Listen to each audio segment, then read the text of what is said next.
हमारी संस्कृति, हमारे संस्कार है कि जन्म देने वाली से ज्यादा हम पालने वाली को और जीवन देने वाली को हम ऊंचा दर्जा देते हैं। जन्म देने वाली से ज्यादा पालने वाली का दर्जा ऊंचा है। जन्म देने वाली से ज्यादा हम जीवन देने वाली को, हमारा धर्म, हमारी संस्कृति, हमारी मान्यता उसको ऊंचा बताती है। देखो इस धरा को और देखो शक्तियां।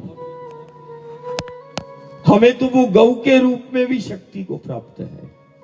दुनिया के लिए पशु है, जानवर है, हमारे लिए वो गौ, वो मां है, वो शक्ति है जो गांव नगर की प्रसन्नता और संपन्नता का आधार बनी हुई है। घर के द्वार में यदि गौ है तो उस द्वार में कई प्रकार के जो संक्रमण है, द्वार पर यदि वो शक्ति है तो निश्चित मानना उस द्वार में संक्रमण और आपदा नहीं आ सकती है। बहुत सारी व्याधियां से वो मुक्त रहता वो घर परिवार। गौ के रूप में भी हमें शक्ति प्राप्त है, गंगा के रूप में भी शक्ति, गौ के रूप में भी शक्ति, और इस धरा के रूप में भी, माटी के रूप में भी हमें वो शक्ति, और हम शक्ति को मां के रूप में पूजते हैं और शक्ति को हम मां के रूप में मानते हैं। विचार करो, ये वही शक्तियां हैं जो हमें भयमुक्त जीवन प्रदान करती है। ये वही शक्तियां हैं जो हमारी कई युगों से, सदियों से सुरक्षा प्रदान करती चली आ रही है। और ये वही शक्तियां हैं जो सारे जगत में हमें वंदनीय बना देती हैं। विश्व वंदनीय बना दिया इन शक्तियों ने। ये वही शक्तियां हैं जो हमारे हाथों से घर का ही सिर्फ संचालन नहीं कराती, युग साक्षी है, सदी साक्षी है। हमारे हाथों से ये वही शक्तियां हैं जो घर को भी चलाती हैं, और ये वही शक्तियां हैं जो हमारे हाथों से विश्व का संचालन करा देती हैं। असाधारण विश्व का संचालन कराने की सामर्थ्य है इन शक्तियों में। सिर्फ घर कोई नहीं चलाती, समय आने पर इन शक्तियों ने हमारे हाथों से विश्व का संचालन कराती है, विश्व वंदनीय बना दिया। और ये वही शक्तियां हैं जिसने इस राष्ट्र को जगत गुरु बना दिया, विश्व गुरु बना देती है। और ये वही शक्तियां हैं, ये वही धरा है, ये वही धेनु है, गौ है, और ये वही गंगा नर्मदा है। ये वही शक्तियां हैं, हमारी आधार शक्तियां इस जीव जगत की, जिसके लिए परमात्मा अवतार लेता है, आता है हमारे बीच में, और क्या करता है? लीला करता है। लीला करके वो बोध कराता है। रामकृष्ण की लीला, गुरु गोविंद की लीला बोध कराती है। यदि गोविंद ने लीला की है, गुरु ने लीला की है, तो लीला बोध कराएगी। लीला ऐसी थोड़ी ना होती है, बोध कराती है। गुरु गोविंद की लीला उन मूल आधार शक्तियों का परिचय कराती है, उन आधार शक्तियों से जोड़ती है। गुरु गोविंद की लीला हमें जीना सिखाती है कि कैसे हमें अपनों के साथ, घर परिवार समाज के साथ जीना है। गुरु गोविंद की लीला एक हमें दृष्टि देती है कि कैसे हमें अपनों को और कैसे हमें समाज को देखना है, घर को देखना है। लीला एक दृष्टि देती है और दिया है। देखो प्रभु राम का चरित्र काल्पनिक नहीं, वास्तविक है। और राम का चरित्र नहीं, ये इस देवधरा का चरित्र है। राम नहीं, वो तो जीता जागता धर्म है। राम नहीं, सत्य है। सत्य का प्रकटीकरण हुआ राम के रूप में। और सत्य क्या है? ये जीव जगत का आधार है। देखो चरित्र को, चिंतन करो। हम रामायण का पाठ करते हैं। सुंदरकांड में बाबा तुलसी ने बहुत सहजता के साथ लिख दिया है। और इस युग का, इस सदी का सबसे बड़ा संदेश सुंदरकांड में है, जो सामर्थ्य को प्रकट करता है। तुलसी के मन में आया कि प्रभु को तो सब चाहते हैं, प्रभु किसको चाहते हैं? राम जी को सब चाहते हैं, मेरा राम किसको चाहता है? प्रभु को सब चाहते हैं, प्रभु किसको चाहते हैं? ये आया। कभी कभी हमारे मन में भी आता है कि अरे गुरु को तो सब चाहते हैं, गुरु किसको चाहते हैं? ऐसा आता है। दादा को सब चाहते हैं, दादा किसको चाहते हैं? बाबा किसको चाहते हैं? आता है। ऐसी तुलसी के मन में आ गया, कौन होगा वो सबसे प्रिय? कौन लगता है राम जी को? किसको चाहते होंगे वो सबसे ज्यादा, प्राणों से भी ज्यादा प्रिय? कौन होगा राम, राम के लिए, प्रभु के लिए? अब चित्त के अंदर आया तो स्वाभाविक सी चीज है, आया तो एक नाम पहले से आ जाता, नहीं सबसे ज्यादा तो हनुमान जी महाराज को, दादा को चाहते होंगे राम जी। आएगा ही बोले, लेकिन इसका उत्तर तो वही देंगे, हनुमान जी महाराज को ही चाहते होंगे, दादा को ही चाहते होंगे राम जी सबसे ज्यादा। अंतर संवाद तुलसी का होता है। दादा से पूछते हैं, आप ही को चाहते होंगे सबसे ज्यादा, और तो मुझे नहीं लगता इस भूमंडल पे या किसी लोक पर। राम के प्यारे तो आप ही हो, सबसे ज्यादा आप को ही चाहते होंगे, और कोई समझ में नहीं आ रहा है। तो वहां हनुमान जी महाराज दादा बोलते हैं, बोले नहीं तुलसी, ऐसा नहीं है। और उनने लिखवा दिया कि प्रभु को वो हर एक भक्त प्रेमी प्राणों के समान प्रिय है। तुम लिखो अपनी भाषा में। और रामचरितमानस के उस सुंदर कांड में, उस रचना में लिखवा दिया एक दोहा। दोहा देखना, पढ़ा भी होगा। क्या लिखा उसमें, ध्यान देना। सगुण उपासक परहित, निरत नीति दृढ़ नेम। ये सुंदरकांड का दोहा है।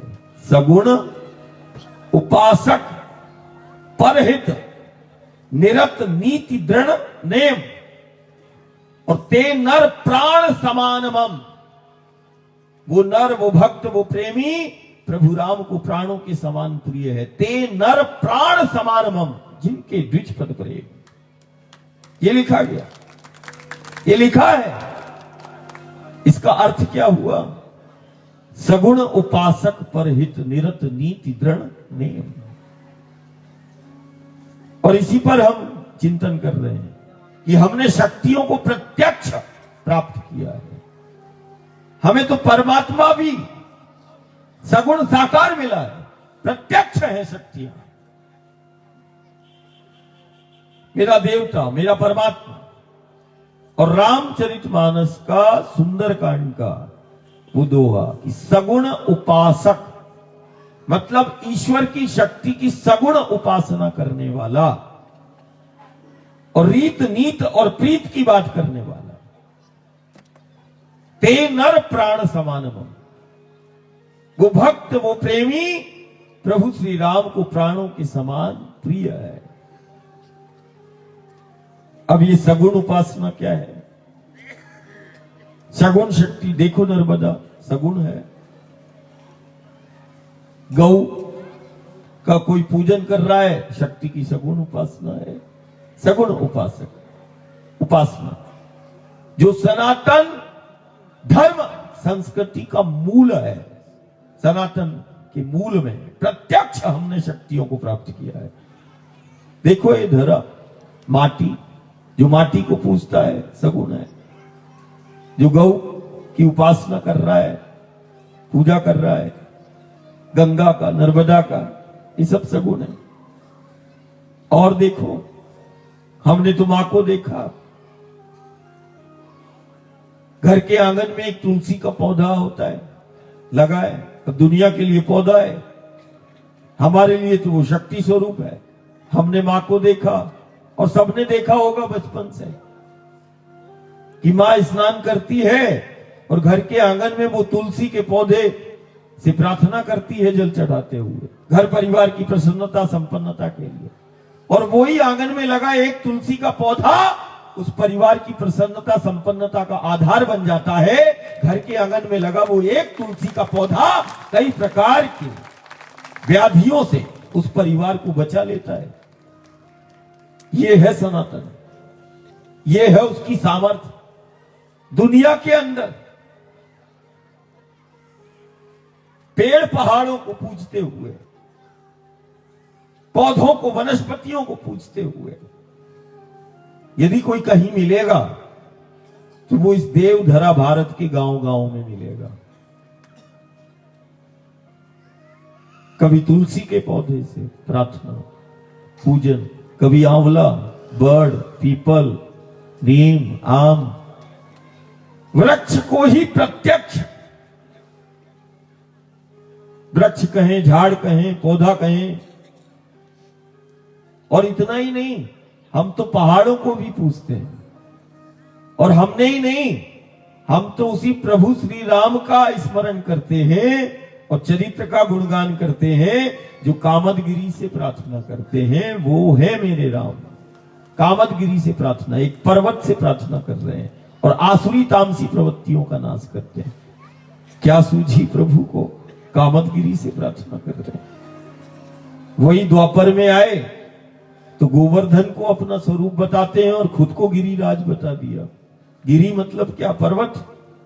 खुद को गिरिराज बताते हैं और गोवर्धन को अपना स्वरूप बता दिया, पहाड़ों को अपना स्वरूप बता दिया, पेड़ों को अपना स्वरूप बता दिया।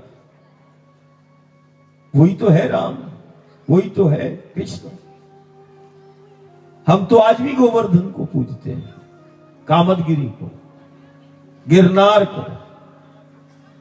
आज भी रामकृष्ण की जीवंत प्रामाणिकता वो गोवर्धन दे रहा है, कामदगिरी दे रहा है। जाके देखो कामदगिरी, गोवर्धन जाओ, रोज लाखों लोग गोवर्धन को, कामदगिरी को पूजते हुए तुम्हें मिल जाएंगे, रोज मिल जाएंगे। नित्य जो है, दुनिया बोलती है कि ये भारत नदियों का देश है। क्या बोलते भारत को, ये नदियों का देश है। और हम क्या बोलते, उसको नदियां लग रही हैं, ये नदियों का देश है। और हम बोलते हैं ये शक्तियों का देश है। नदियां नहीं, शक्तियां। ये शक्तियों का, जहां शक्तियां प्रकट हुई, ये वो देश है जिसको भारत कहते हैं।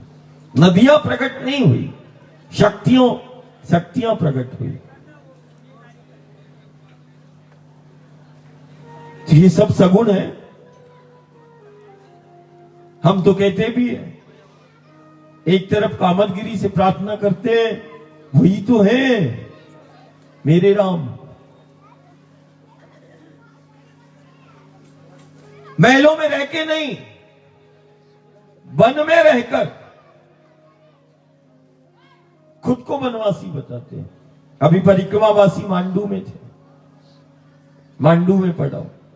दुनिया के अंदर वनवासी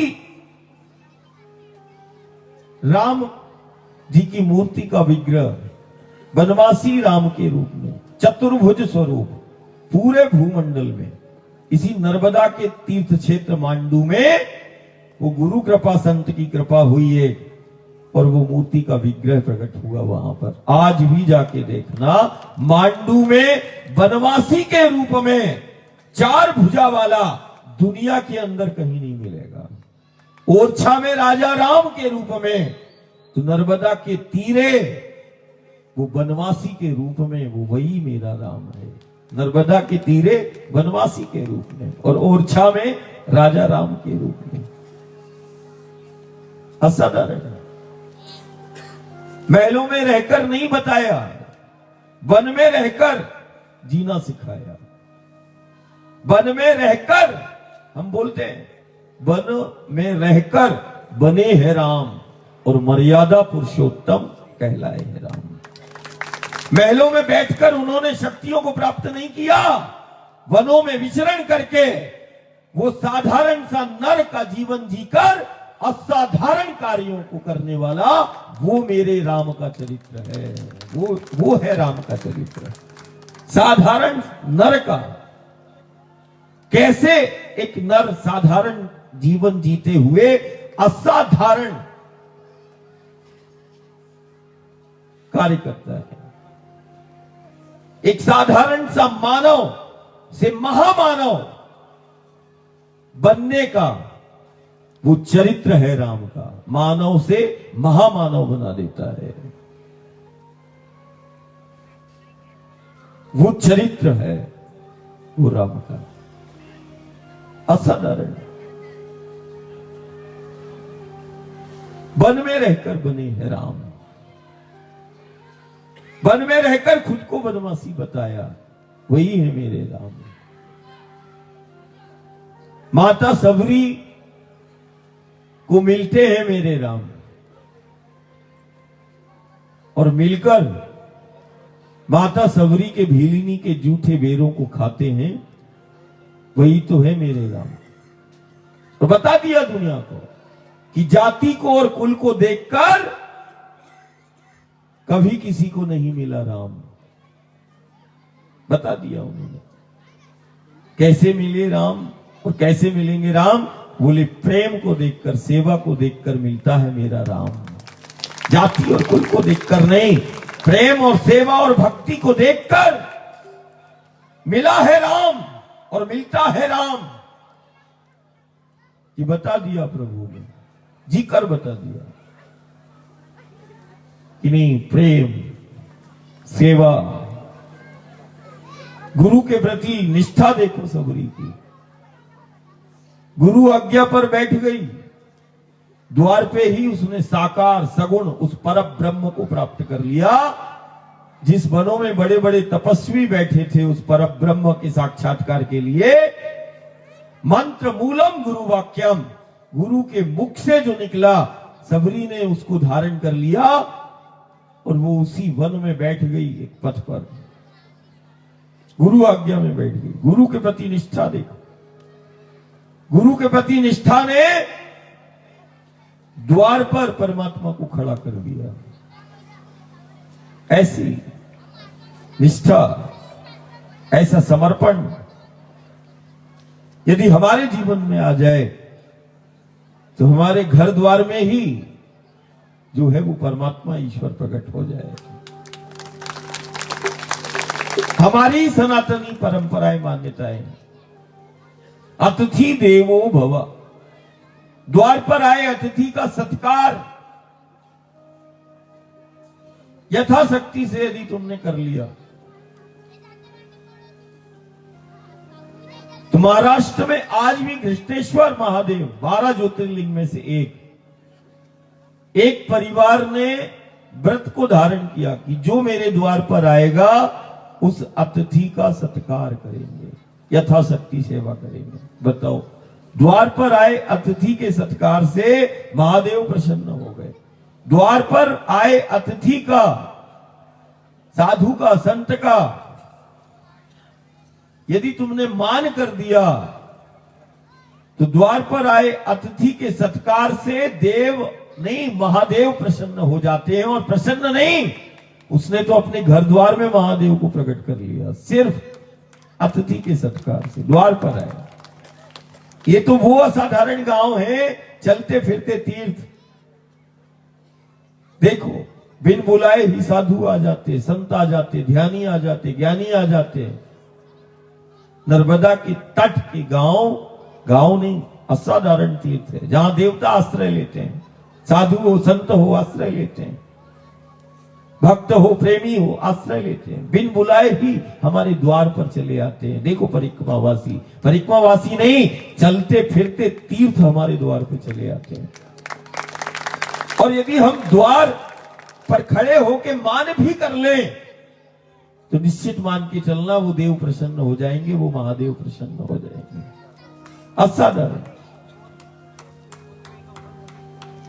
देखो इनकी सामर्थ्य को, देखो। हमारे पास तो शब्द नहीं, हम तो निशब्द हो गए। हम आज भी बोलते हैं। जो इन शक्तियों के आंचल से मिलता है, मां के आंचल से मिलता है, वही हमारे जीवन का आधार बना हुआ है। मां के आंचल से हमने पहला आहार लिया दूध के रूप में, और बाकी कुछ नहीं लिया। 6 महीने के बाद घर परिवार अन्न प्राशन का वो कराता है, 6 महीने के बाद तुम्हें अन्न दिया जाता है। लेकिन जन्म के 6 मास तक वो शिशु, वो बालक मां के आंचल से आहार लेता है।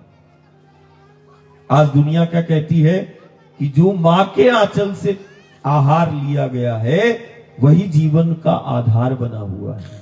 अब बताओ, 6 महीने मां के आंचल से मात्र आहार लिया, और दुनिया के ज्ञानी क्या कह रहे हैं, वही आधार है अंतिम सांस तक। इतना सामर्थ्य होता है उस आहार में जो मां के आंचल से सीधा प्राप्त होता है, चाहे जननी का हो। और देखो, चाहे वो धरा का, इस धरती के आंचल से वो अन्न हो, और चाहे वो गंगा नर्मदा मैया के आंचल से वो जल हो, जो मां के आंचल से हमें मिल रहा है, असाधारण शक्ति का संचार करता है। देखो, प्रामाणिकता बैठी है। तुमने 6 माह जननी के आंचल से दिया, हमें तो अब कई मास, दिवस, वर्ष व्यतीत हो गए उस मां नर्मदा के आंचल पर जीते जीते। अब तो देश दुनिया के ज्ञानी भी कुछ कहने की स्थिति में नहीं है, कारण जांच पड़ताल सब कर लिए है, कुछ मिलता ही नहीं है।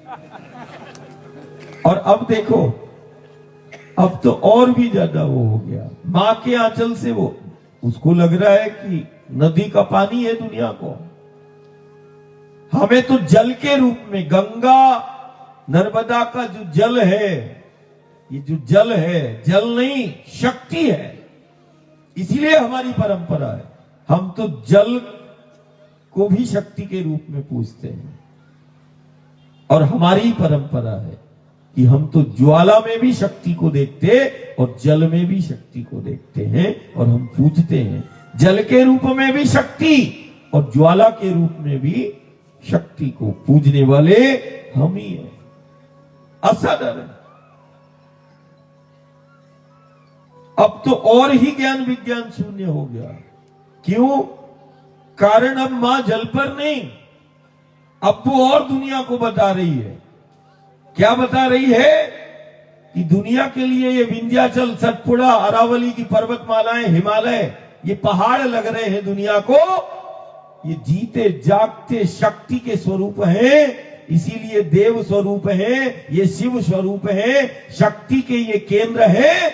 अब मां बता रही है कि ये विंध्याचल नहीं है, ये पर्वतमाला नहीं, ये पहाड़ नहीं है। और भारत के गांव नगर पहाड़ों को नहीं पूजते, पहाड़ों के रूप में शक्ति को पूजते हैं।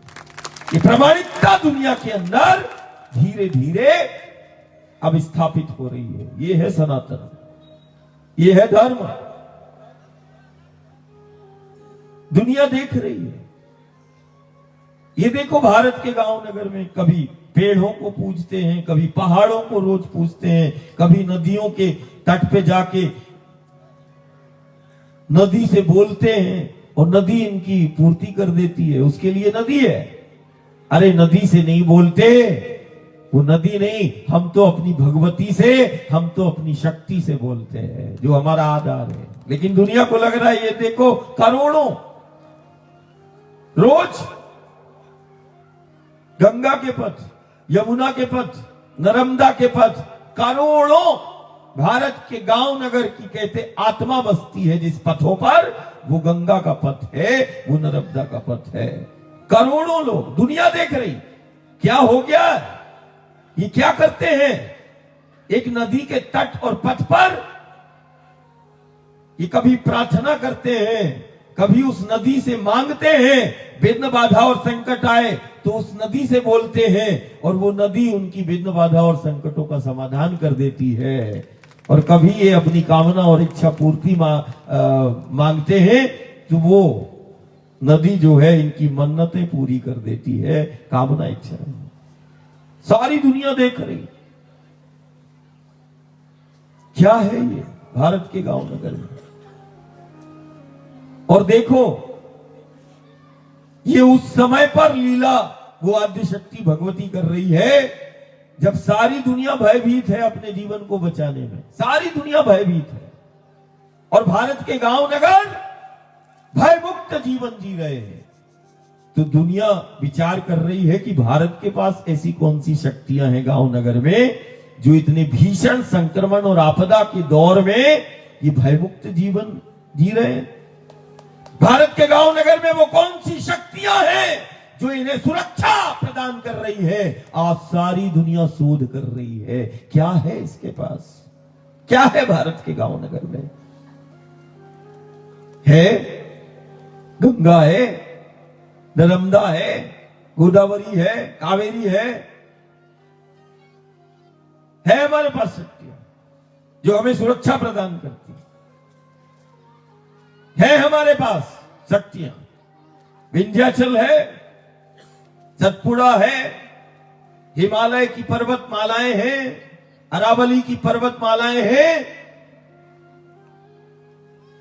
और ये आज भी हमारे गांव नगर को और राष्ट्र की समर्थता को और उसकी जीवंतता को, और यही तो है पर्वतमालाएं, यही पेड़ पहाड़ हमें सुरक्षा प्रदान कर रहे। अभी एक काल से सब गांव नगर दौर से गुजरे होंगे जिसको संक्रमण काल कहा, उसको क्या बोलते, कोरोना काल है ना। उसमें विचार करना, जो इन पहाड़ों की गोद में गांव बसे हुए हैं और जो वनों में बसे हुए हैं वहां संक्रमण नहीं पहुंचा, लेकिन शहरों में उस संक्रमण काल में अपनों को अपन ने खोया है।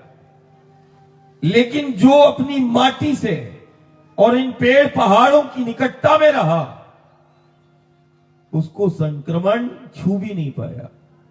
कई ऐसे भारत के गांव नगर हैं जहां पर हम उस समय उन गांवों में और भ्रमण किया, सारी दुनिया और देश भयभीत था। मैंने पूछा, मैंने कहा नहीं संक्रमण काल चल रहा है, तुम ऐसे जी रहे हो। बोले क्या होता है संक्रमण, कौन सा संक्रमण दादा। मैंने कहा नहीं कोरोना काल बोलते, कोरोना। बोले वो हंस पड़ा, बोले यहां नहीं आएगा। मैंने कहा क्यों। बोले ये है ना जिनकी गोद में हमारे गांव है। बोले किसकी गोद में। बोले इन पर्वतों की पहाड़ों की गोद में बसे गांव है। संक्रमण की इतनी सामर्थ्य नहीं कि इन पहाड़ों के उस सुरक्षा कवच को भेद दे। ये है प्रामाणिकता, देख ली और दुनिया देख रही है।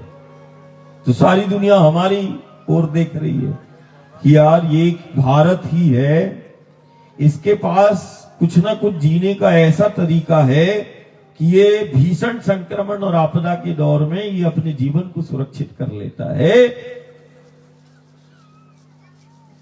ये सारी दुनिया सिर्फ विचार ही नहीं कर रही, बहुत तीव्रता से इस देवधरा की संस्कृति को और इस सनातनी परंपराओं को देश के देश अपना रहे हैं, जुड़ रहे हैं इस संस्कृति से। और कहीं कहीं हम देखते हैं कि अपने ही घर गांव अपनी माटी और संस्कृति से दूर जा रहे हैं और दुनिया पास आ रही है और हम अपनी माटी, संस्कृति और परंपरा और मान्यताओं से दूर जा रहे हैं। बताओ, विचार करना होगा। प्रत्यक्ष है ये साधना। अब कहने को आज नांद्रा में कौन आया? बोले बहुत सारे परिक्रमावासी दादाजी के साथ में आए।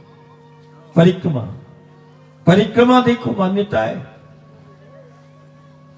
और ये मान्यताएं सबसे बेहतर जीवन जीना सिखाती हैं। ऐसी मान्यताएं दुनिया में, परंपराएं हैं तो वो केवल देवधरा भारत के अंदर हैं, जो सबसे बेहतर जीवन को जीना सिखाए और सबसे बेहतर और सबसे सुरक्षित जीवन यदि कहीं मिलेगा आने वाले समय में, तो दुनिया इस पर विचार नहीं कर रही। अब तो इन परंपरा और मान्यताओं को अपना रही है, इस संस्कृति को, इस धर्म को अपना रही है कि नहीं यही सुरक्षा हमें दे सकती है। असाधारण। और यही परंपराएं जो है वो समाज की एकता, अखंडता का सूत्रपात कर रही है।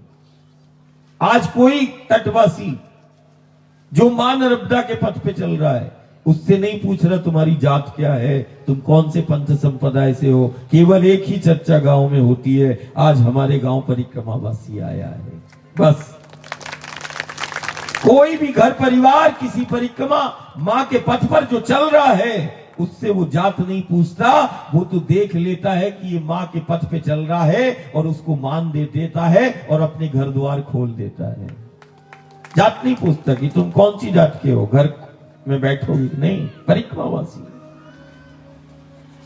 ये वो परंपराएं, ये वो मान्यताएं हैं, ये वो साधनाएं हैं जो हमें एक किए हुए हैं। आज देखो गंगा के तीरे कुंभ लगा हुआ है। अब ये देखो एक परंपरा, ये देखो भारत की, करोड़ों लोग एक हो गए। कैसे हो रहे हैं? हम तो सारा दुनिया का धन और बल लगा दें तो इतने लोगों को इकट्ठा नहीं कर सकते और ना खिला सकते हैं। राजा की, महाराजा की सामर्थ्य नहीं।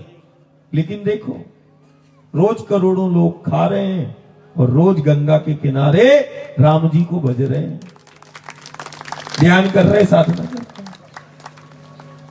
देखो परिक्रमा में लाखों लोग चल रहे हैं। कौन चला रहा है?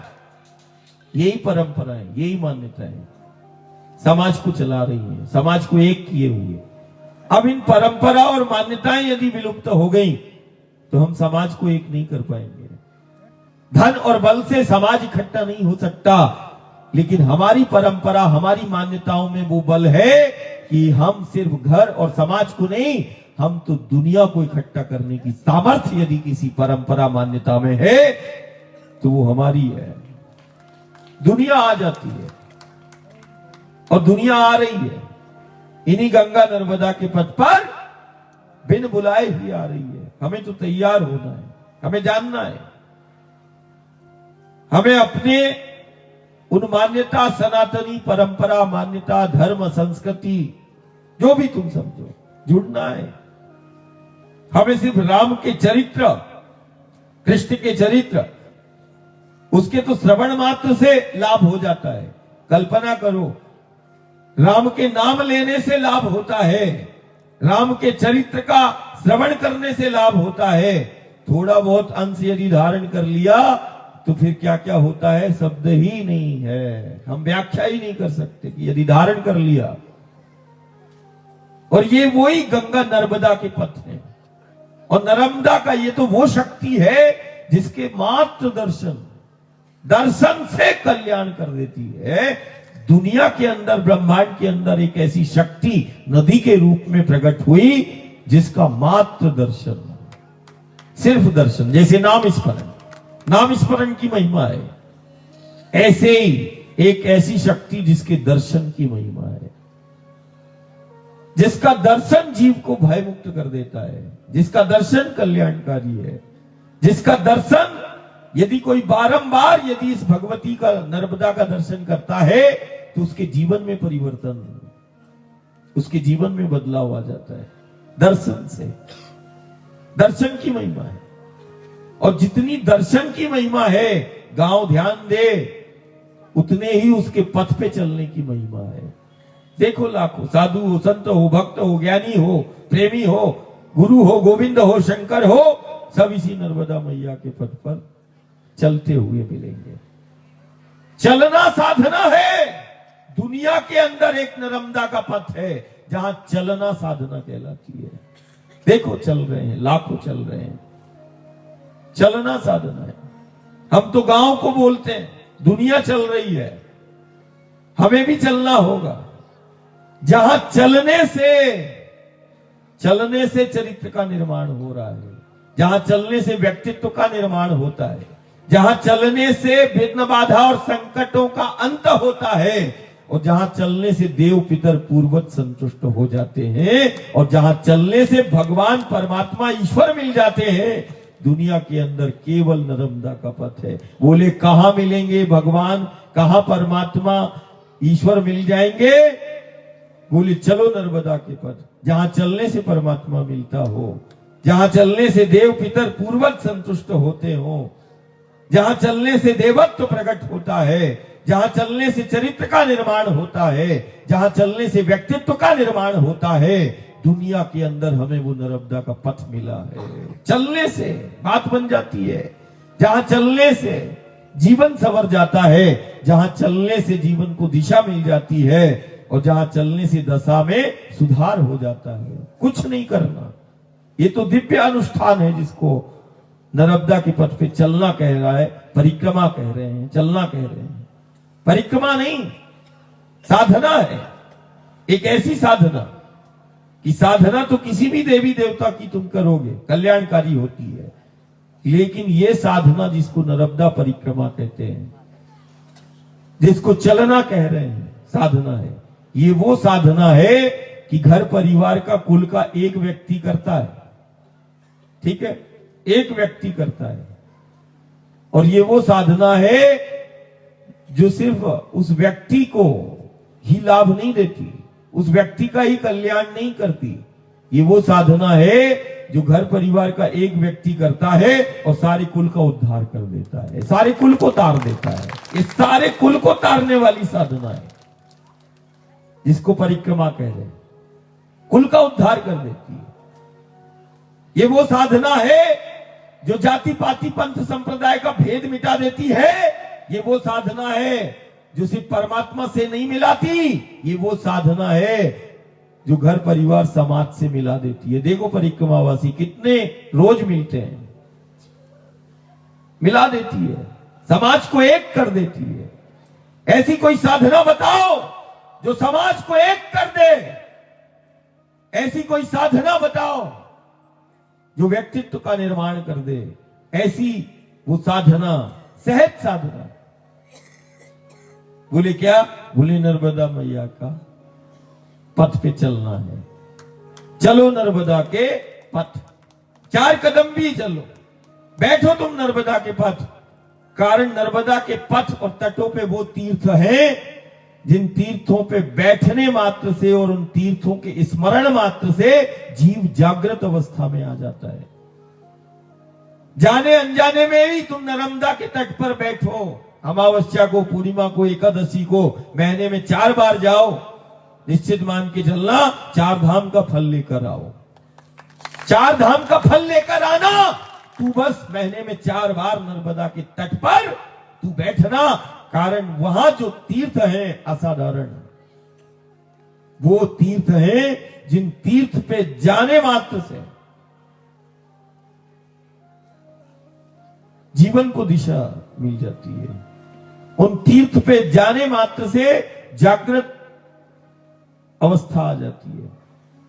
तीर्थों पे जाने मात्र से तुम्हारी कामना और इच्छाओं की पूर्ति हो जाएगी। तुम तो बस घाट जाते रहना, तट पे तुम जाते रहना और उस पथ पर तुम चलते रहना। ये वो आद्य शक्ति भगवती है जो अपने गर्भ से शिवलिंग का निर्माण करती है। बताओ दुनिया में कौन सी ऐसी शक्ति है जो अपने गर्भ से शिवलिंग को, और एक नहीं, हजार नहीं, लाख नहीं, असंख्य शिवलिंग का निर्माण करती चली जा रही है। शिवलिंग वो शक्ति का प्रतीक। कोई ऐसी ब्रह्मांड में शक्ति नहीं, लेकिन भूमंडल में प्रकट हुई, जिसको हम शिव कन्या कह रहे। शिव की देह से जिसका प्राकट्य हुआ, गर्भ से नहीं, शिव की देह से जिसका प्राकट्य हुआ, वो आद्य शक्ति भगवती, जिसको हम नर्मदा कह रहे। एक ऐसी शक्ति जो गर्भ से शिवलिंग का निर्माण कर रही है, असंख्य करोड़ों शिवलिंग, और अभी बनाती चली जा रही है। गर्भ में शिवलिंग का निर्माण करती है, ध्यान देना। और जो इसके पथ पे चला तो वो चरित्र का निर्माण कर देती है, व्यक्तित्व का निर्माण कर देती है। देखो असाधारण है। इसीलिए मातृशक्ति, माता पिता बच्चों को जरूर नर्मदा के पथ पे चलाए, कारण ये वो आद्य शक्ति का प्रत्यक्ष स्वरूप है जो गर्भ में शिवलिंग का निर्माण करती है।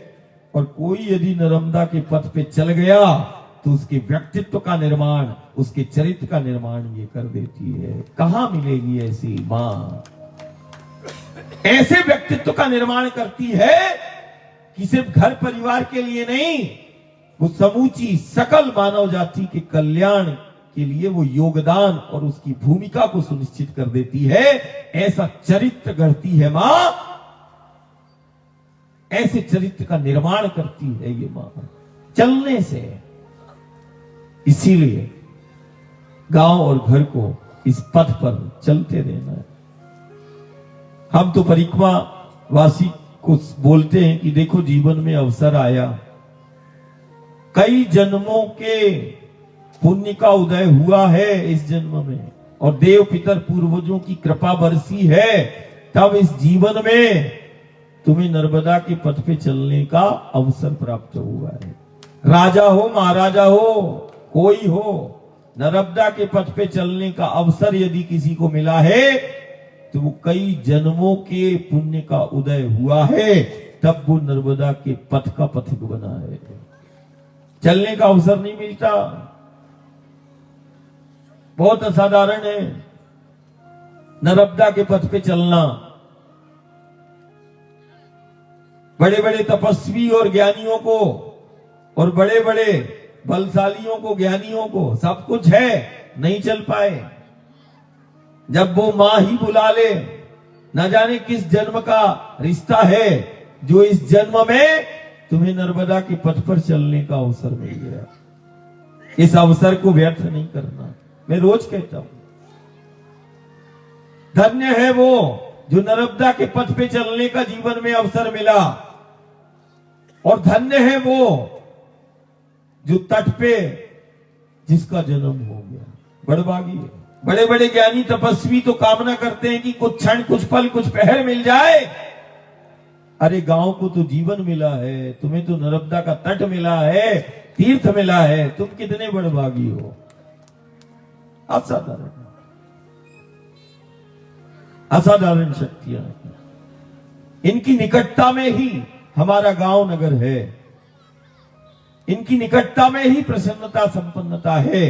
अब वो समय आ गया, चाहे वो गऊ हो, चाहे वो माटी हो, चाहे वो अविरल नर्मदा की जलधारा हो, गंगा की जलधारा हो, ये नहीं, ये शक्ति की धारा है, ये जीवन धारा है। हमारे हाथों से कोई ऐसा कर्म ना हो जिसके कारण पीढ़ियां हमें माफ ना कर पाए। हमारे हाथों से ऐसा कोई कृत्य ना हो जिसके कारण वो जल और वो माटी में जहर हो, और माटी में जहर होगा, पानी में जहर होगा, तो निश्चित है फिर वो संक्रमण और व्याधियां, कोई भी यज्ञ अनुष्ठान सब विफल हो जाएंगे। इसीलिए सबसे बड़ी सेवा है, अब वक्त आ गया कि माटी को जहर मुक्त कर लो। माटी में जहर मिला के अन्न को पैदा करना किसान बंद कर दे। हम तो उसी कृष्ण का चिंतन करते हैं। हम तो रोज कहते हैं, माखन खाने वाले ने मुख में माटी को रख लिया। माखन खाने वाला यमुना के तट की मिट्टी को खाता है और मुख में माटी को रखकर यशोदा को ब्रह्मांड दिखाता है। माटी के एक एक कण में छिपे उस ब्रह्मांड को बता दिया। मुख में माटी को रखकर माटी की महिमा, माटी के महत्व को बताता है।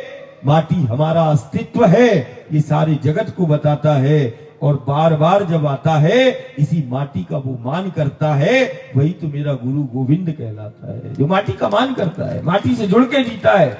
अब हम माटी में जहर मिला के जीने लगे, संक्रमण नहीं होगा।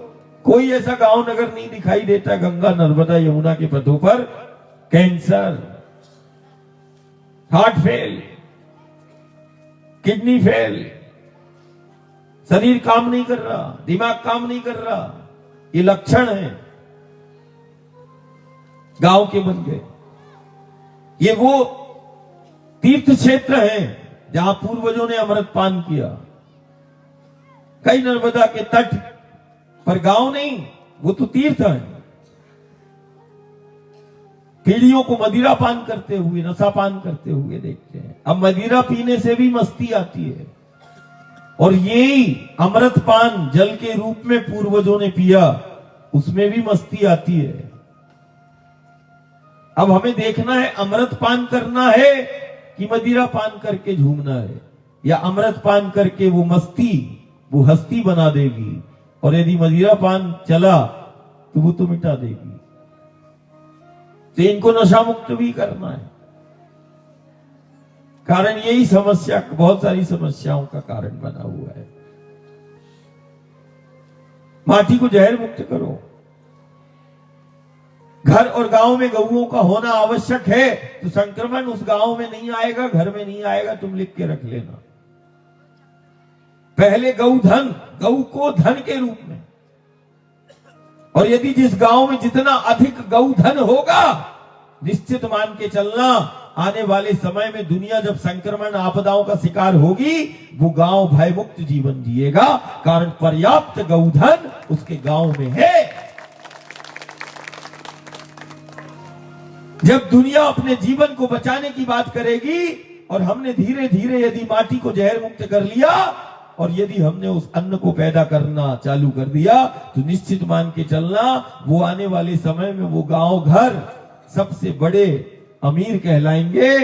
और दुनिया उसके गांव में आएगी खोजते हुए कि भाई जहर मुक्त अन्न, बिना रसायन डाले अन्न कौन पैदा कर रहा है।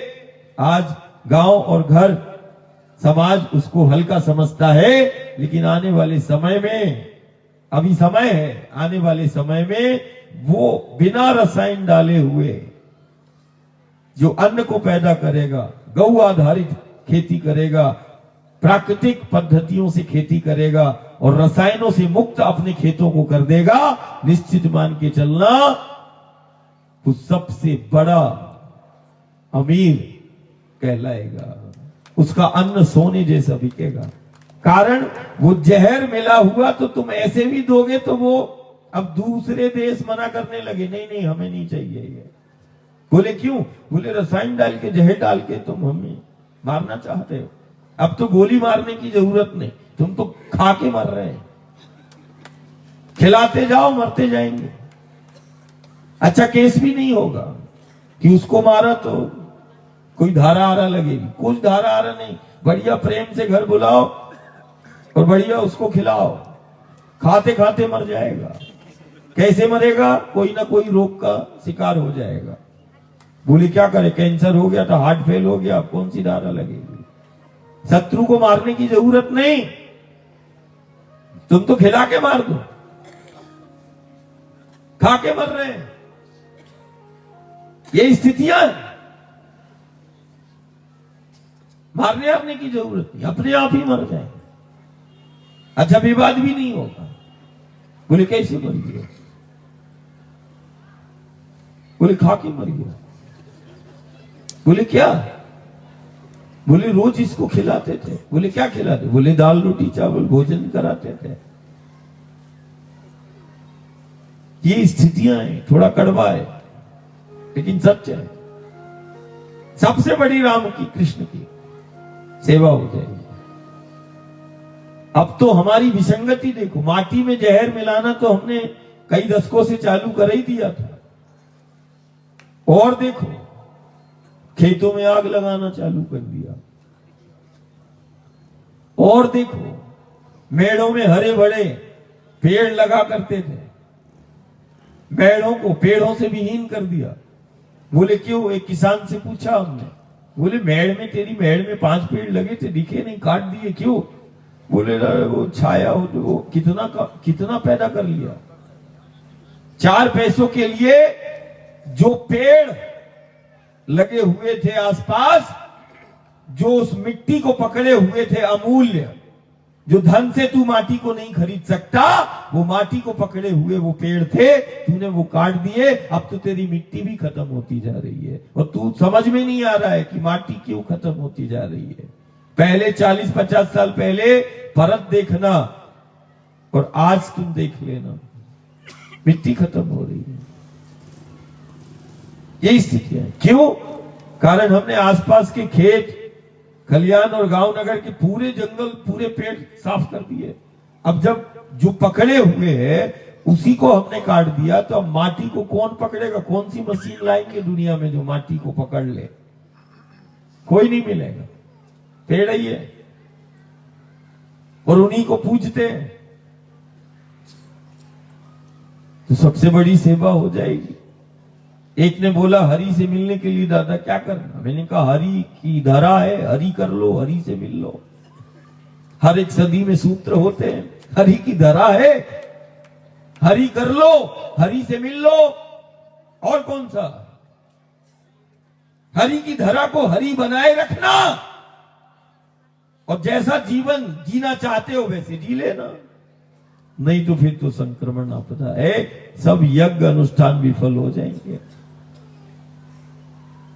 देखो वो शक्तियां हैं और इसको प्रवचन बिल्कुल मत समझना। हम जी रहे हैं उन पेड़ पहाड़ों में, हम जी रहे हैं माटी में, हम जी रहे हैं जल पर, हम जी रहे हैं उस वायु पर, हम चल रहे हैं। असाधारण है, साधारण नहीं, असाधारण। जीने वाला बैठा है, प्रवचन करने वाला नहीं आया। नर्मदा के पथ पर जीने वाले को तुमने माना है। देखो नर्मदा के पथ पर ऐसी संत मूर्तियां मिल जाएंगी जिन्होंने वास्तविक जीवन को जिया है, बताया नहीं, जी कर बताया है। जीता जागता उदाहरण बैठा सिया राम बाबा की। नहीं रामचरित्र पढ़ नहीं रहे, हम जी रहे हैं कि ऐसा है राम। कहीं नहीं गए, दुनिया से मिल गए। ऐसा है राम का चरित्र। घर बैठे तुम दुनिया से मिल लो, लेकिन उसको जीना पड़ेगा, उस चरित्र को जीना पड़ेगा। तुलसीदास जी कहीं नहीं गए, लेकिन घर घर में रामचरितमानस है, जी लिया तुलसी ने। नहीं तो वे भी काम वासना। लेकिन जब उपासना का वो क्षण आया तो देखो दिव्य ग्रंथ की रचना कर दी। ऐसी रचना कर दी कि तुलसी इतने घरों में नहीं जा सकते थे, कई जन्म लेना पड़ते, लेकिन उनकी लिखी रचना जो है आज घर घर में तुम्हें मिल जाएगी। सियाराम बाबा कहीं नहीं गए, लेकिन आज देश और दुनिया के कई घर परिवार और हृदय में सियाराम बाबा का वो चरित्र जो उन्होंने दिया वो हृदय में चला गया। शरीर को छोड़ा है, लेकिन ऐसी अमिट छाप छोड़ गए कि दिल दिमाग आज भी जीवित है हमारे हृदय में, हमारे दिलो दिमाग में, कि नर्मदा के पथ पर किसी ने ऐसा जीवन को जिया। अभी ज्यादा समय नहीं हुआ। देखो भट्टियान वालों को, ना जाने कितने हृदय में, दिल दिमाग में जीवंत चरित्र चला गया और वो कहीं नहीं गए। ऐसा जिया, हमें भी थोड़ा जीना पड़ेगा। हमने जी लिया तो वही हम घर और गांव को सुरक्षित कर लेंगे, है कि नहीं? थोड़ा मुस्कुराओ, थोड़ा मुस्कुरा भाई। अब नहीं बोलेंगे, भजन भी सुनेंगे। हाँ नहीं तो बोलते परिक्रमावासी भी नहीं है ना, मैया का पूजन करते हैं आरती करते सामूहिक। हाँ, उसके बाद मैया जो आज देगी वो परिक्रमावासी बड़े भाव से, और जो भी आया नांद्रा में वो बड़े भाव से उस मैया की प्रसादी को लेना। और प्रसादी जब चले, भोजन जब चले, तो अपना भी आहार भजन का है, तो हमें भी 2-4 भजन उसी में सुना देना। हाँ, बढ़िया मैया का पूजन और मैया का आरती करते हैं। हाँ, थोड़ा मुस्कुराओ भाई।